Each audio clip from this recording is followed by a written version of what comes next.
Alam mo yung mga taong andyan lang kapag may makukuha, pero pag wala ka nang maibigay, bigla na lang nawawala.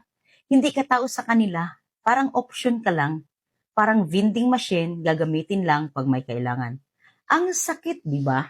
Binigay mo na lahat, oras, effort, tiwala, minsan pati sarili mo nakalimutan mo, para lang sa kanila. Pero anong kapalit? Wala. Pag naubos ka, iniwan ka. Pero ito yung hindi nila alam. Hindi ka gamit, hindi ka palipas gana, hindi ka temporary.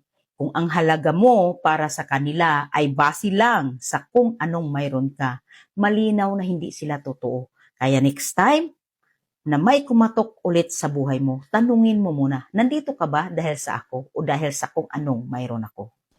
Tandaan mo, mahal ka, importante ka, hindi mo kailangang habulin ang mga taong marunong lang magstay kapag convenient ka. Tandaan mo, mas okay nang mag-isa kaysa paulit-ulit mo sinasaktan ng sarili mo para lang manatili ang taong matagal ka nang iniwan. Don't be afraid to outgrow the people who stop watering you. Remember that.